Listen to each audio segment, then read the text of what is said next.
Welcome, everyone. Welcome to Black Table Talk.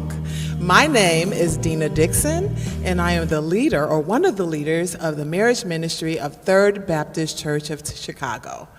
Tonight, we are going to be talking about the good, the bad, and the ugly that comes along with marriage. We have several couples here, and we're going to start by allowing them to introduce themselves. My name is Latoya Peak. My name is DeAndre Peak, and we've been married 15 years. My name is Quentin Goins. My name is Kayla Goins, and we have been married for 9 months. All right, so my first question to you guys. What is the most inspiring thing about Black marriage? What's inspiring to me is that we're doing it the right way. Growing up, I didn't have a model of what marriage was supposed to be. I had plenty models of what marriage was not supposed to be or whatnot, and I wanted to break the cycle. And what is inspiring me is that I'm doing that with my wife now. Toya? I agree with DeAndre. I didn't have a blueprint of how marriage should work. So we just wanted to set that example. We just wanted to do it the right way. And now we are setting the example for our children because our daughter is married and they have a pretty good marriage. And so it's just wanted to inspire other people because we didn't see it. So we just wanted to do it the right way and then be inspiration to someone else. That's wonderful. And speaking of daughters, I do have my daughter right here, Kayla, and my son-in-law. And so the same question, what do you guys find inspiring about Black marriage? I think one of the most inspiring things about Black marriage is, I think growing up for me, I had a lot of friends who didn't come from like two-parent households or anything like that. So me growing up with two parents who were married, I feel like it was really important for me to kind of almost like follow in that like footsteps and legacy. So it's really inspiring to be able to continue that, but also a lot of people see Black people and they assume that we're not married or that, you know, our children don't have fathers and things. So it's really important to just break that cycle. Like, yes, we can have happy and healthy homes, and it's a wonderful thing. Awesome. Quentin? The most inspiring part for me was, you know, much like Kayla, I grew up with both my mother and father at home.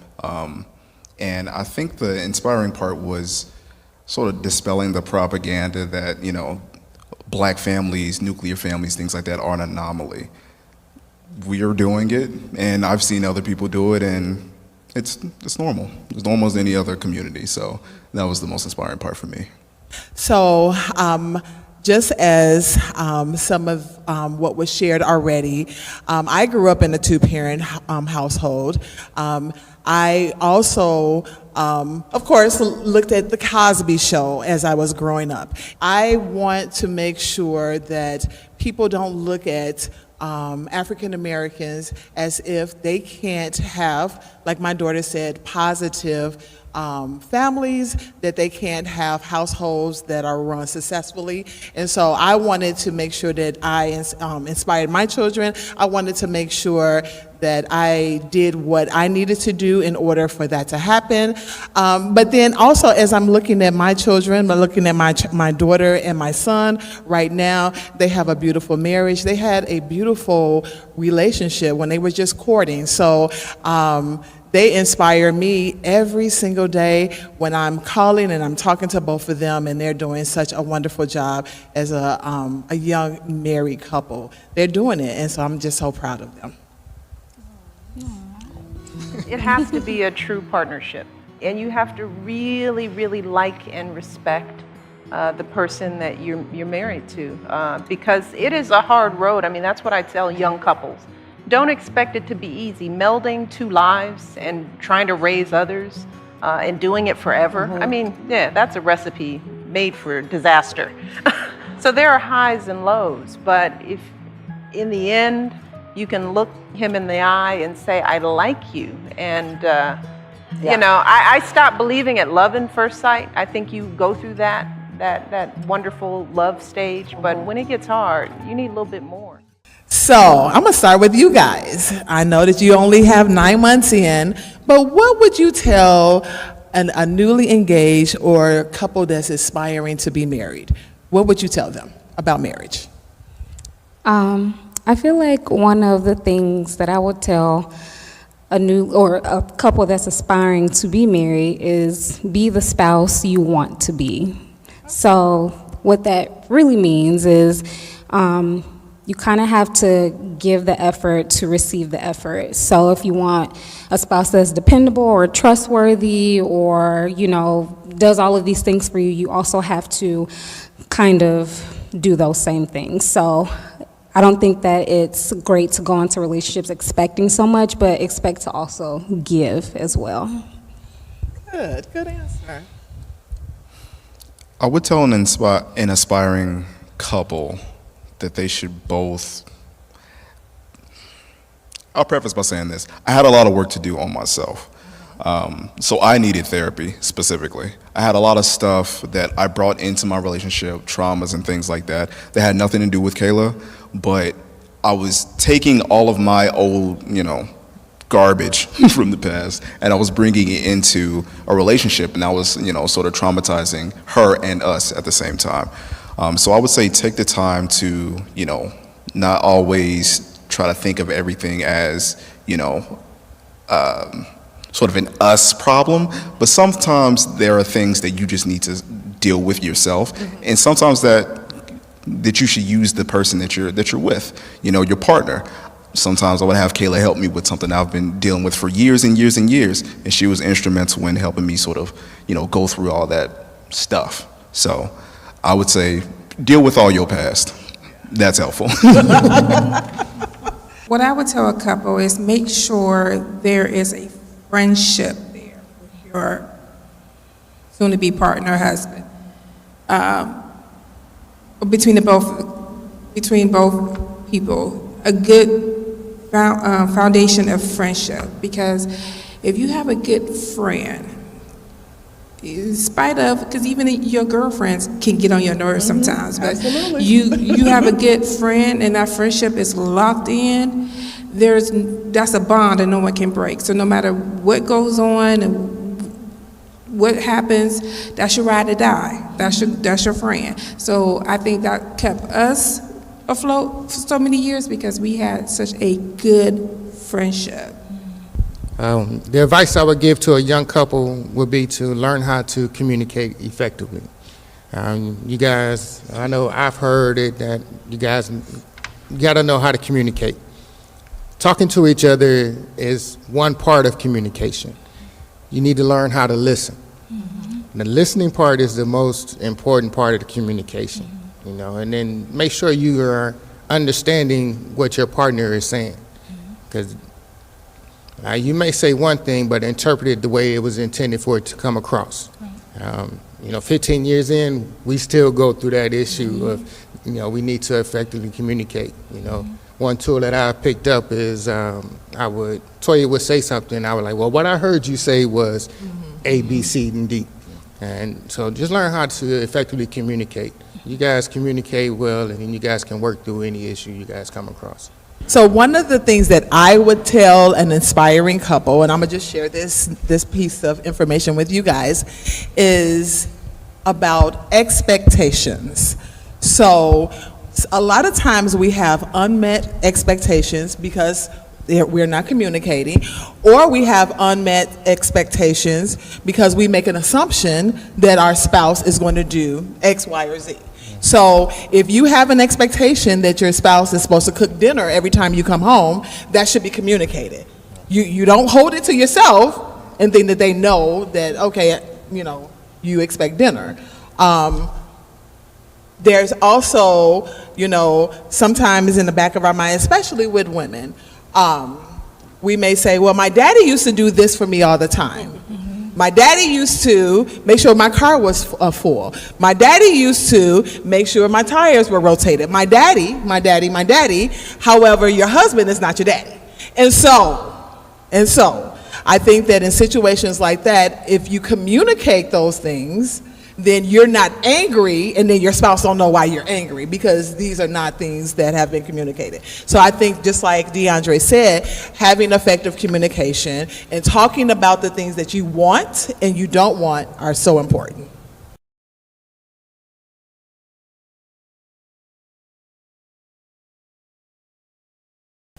Don't be ashamed to try new things.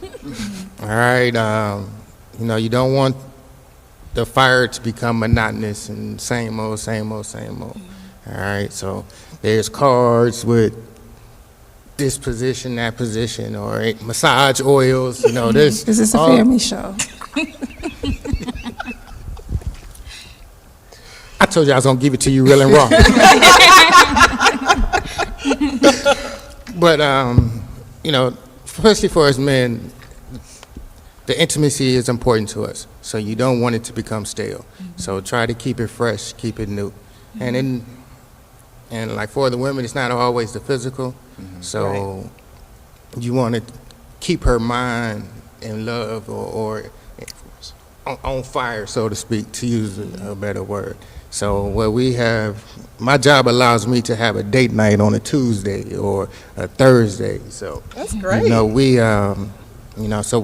We've incorporated date nights in our, in our marriage. So try to keep that in mind. You always want to take time out for yourselves and for your wife. Continue to make her feel special. If you make love to her mind, she'll make love to your body. That's right. That's right. That's right. I love that. And I love weekly date nights. All right, Toya, what you got? Quality time is what keeps my fire, for him going. And also, let's come back to that friendship, because that quality time, you want to spend time with your girlfriend, so you want to spend time with your spouse. So just because he's your friend. So I just love our quality time. I love our friendship, because even in the quality time, we laugh, we joke, we gossip, we talk about everything. And so that, for me, keeps the fire burning. So like he said, he turns my mind on. So then I'm ready to turn his body on. So that's what keeps our fire burning, is going back to communication, the quality time, our friendship that we have, and trying new things. To keep it fresh, part of it is, making sure I'm thinking about Kayla and what she wants. The inverse golden rule, not treating her the way I want to be treated, but treating Kayla the way she wants to be treated. But beyond that, I'm just being candid. Kayla partially turned into a different person once we got married. She got, everything was elevated. She was very intense about everything. And Kayla has a level of intensity to her. Of course, not slandering you, but she's intense. Yes. And her being a wife made it more intense. She was fiercely protective over us, our marriage, and to that same degree, I had to level up for her. And on that note, it was trying to keep up with her was the biggest thing, and sort of to keep it burning, just making sure that she was provided for, both physically and emotionally, spiritually, all that. Just making sure I'm thinking about her and not just all of our duties, responsibilities, but my responsibility to, not her just to my idea of Kayla, but who she is and how she's changing and evolving over time. Oh, I love that. I love that. All right, Kayla. I think to keep the fire burning or keep it fresh, as we were saying, I just think it's really important to just check in. I feel, especially for me, I'm a nurse, so I am very busy. Sometimes my mind is constantly going about patients and the thing I have to do the rest of the week or the next day. But just taking the time to sit on the couch and just check in, are you okay? Are you happy? Is there anything I can change for you? I feel like taking that time to put that effort is everything. And just really making sure that you're okay, like you said, on each level, emotionally, physically, spiritually, and just, giving that person, what they deserve, and not just kind of coasting, because I feel like, especially you know, like with us being together since 17 and we're now 26, so that's 9 years, you know, you do kind of get complacent. Even as teenagers, you do, because you're comfortable and you're with the same person and you feel like you know their habits and you know the things they do and how they talk and how they're going to answer stuff. But having those check-ins as you are evolving and being a husband and a wife, I feel like that really kind of keeps it fresh and making sure that you're continuing to change for the things that they need, basically. Of course, you guys know that me and Zed have been married for 26 years, and I think that one of the first things that we do, well, of course, annually, we do our retreat. I'm giving a shameless plug. We do our annual retreat, and then that's how we reset and we refocus for each other. One of the other things is that we make sure that we our love languages is something that we learned throughout our time spent with the marriage ministry. My love language is words of affirmation and quality time. So I know that, you know, your dad makes sure that he spends time with me. He tells me how beautiful I am. He shows me, you know, he shows up to the job with flowers. So all of those things I truly appreciate. I know that your dad's love language is gifts and is physical touch. So I buy him some stuff from time to time, and and I'll touch him. So for us, you know, making sure that we learn that about one another and make sure that, you know, I'm not going to love him the way that I want to be loved. I love him the way that he needs to be loved. And so that's how we keep it fresh, and that's how we keep our fire burning, baby. Yes.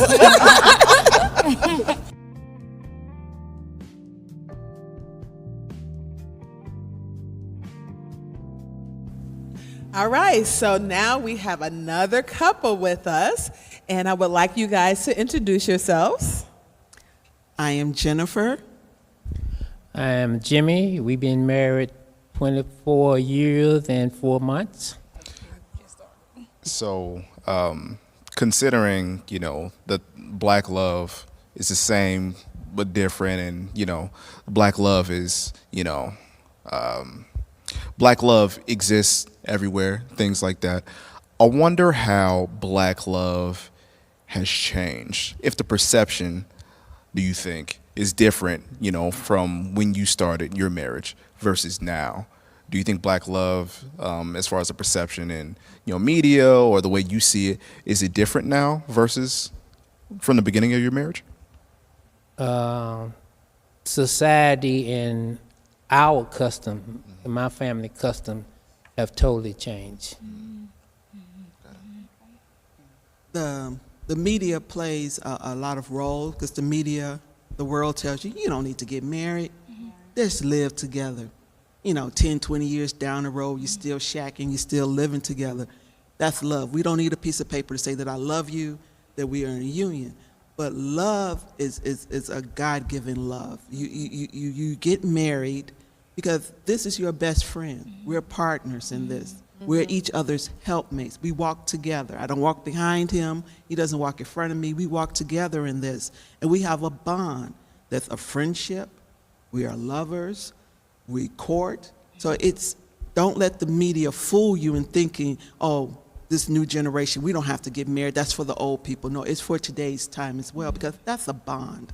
That's a God-given bond. You take vows, not in front of your people, but in front of God. Absolutely. You made a vow before God. Absolutely. So I do feel like the idea of marriage have changed from when we got married 26 years ago.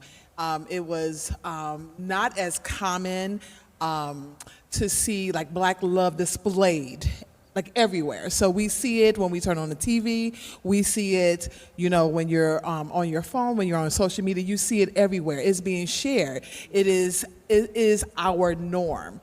Of course, when I was younger, when I was 26, just getting married, that's not what we seen. You know, unfortunately, it was not. Honestly, you know, when I was talking about the Cosby Show, that was the first time that we truly seen successful black married family on television. Now we seen Good Times, but then they killed off the daddy, so which is unfortunate.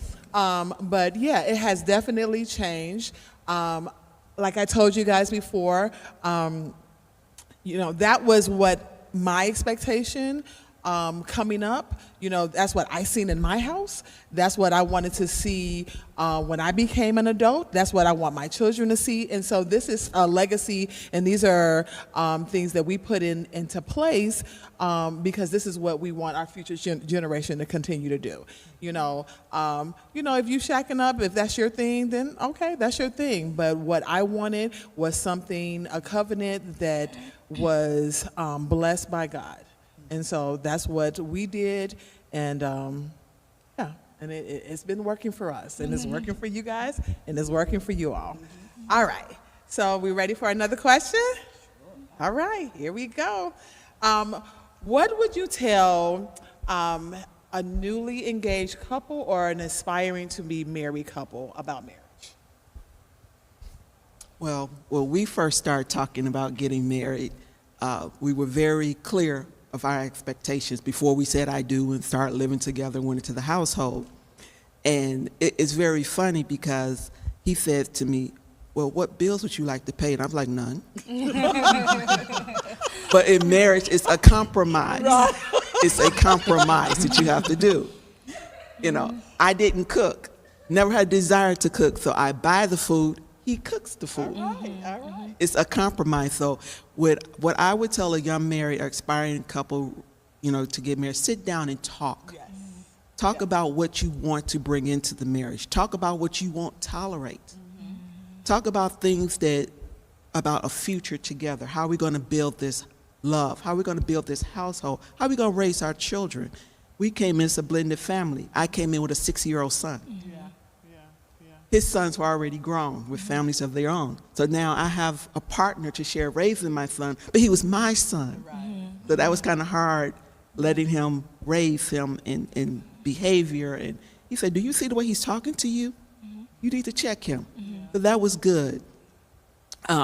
Teenage years, thank God I had my husband with my teenage years with my son, But I will always tell aspiring couples, as I always do, sit down and talk. Because the wedding is beautiful, but you have to go home. Absolutely. You have to live together. And those weekends that you spend together is not like that Monday through Friday. So be clear on your expectations. Absolutely. Jimmy? I don't remember what she said that I said when we first got married. I don't remember that, because I already had made my mind up that whatever the cost's going to be for the household, I have it covered just in case she decided to go back home to her mom. I already had that covered. But those young people who inspired and to get married, and I would simply say, time and life bring about changes, and what you are then and what you will be a change. Same thing with her. The thing is, be prepared when you go into a house. I'm telling the young men, make sure you got enough closet space for yourself. You understand that her stuff and your stuff gonna be in separate places, so you need to make sure that you designate some space for your stuff. Okay, first thing, you need a little space. That's about all you're gonna get is a little space, And the other thing is, in the changes, in that different type changes, everything gonna be laughter and what have you, but you have to prepare for the change in the attitudes that she brings from work or you bring from work. So y'all have to be mindful of that and make sure you take time out to stop, look, and listen to her, because what she say with her facial expressions and the way she move and the way she closed the door, telling you something. So pay attention. All right. Do you guys have a question for them in regards to what they just said? I want to know, what was one of the hardest things for you guys to compromise on? Oh, that's a good question. Well, I'm speaking in regard to myself, because both of us had been married previous, so we had a little experience. And compromise is one of those things that, we talked before we got married. I know she know I wasn't compromising on going home for Christmas and Mother's Day, because that was already predestined. My mom made that clear. But then she had a family, so we had to compromise on where we go. And as far as our spirituality, there was no compromise, because we shared the same belief. And as regards to family, family could come by and visit, but no, you can't come to stay. There's no compromising on sharing the house with family, because, you ain't got nothing, you understand, and I don't have nothing to give you. One of the things that we compromised on was, like I said, I had a son. He had 2 sons already. We had already talked about our expectations. So my question was, did you want another child? He said no. I was good to go. So that was good. As far as his mom's wishes, when we first got married, to come down every holiday, I was going, and my mother was like, wait a minute. Wait a minute. You're spending all this time on the Ware side. What about me? So we started doing Thanksgiving with his family, Christmas with my family. So we compromised on that. Yes. Thank you, everyone, for tuning in for Black Table Talk. Thank you to DeAndre and LaToya Peak. Thank you to Jennifer and Jimmy Ware. And of course, thank you to Kayla and Quentin Goins. I really hope that you guys learned a lot about Black marriage, of course, from your experience, from what you've seen growing up, but from the conversations that we had today.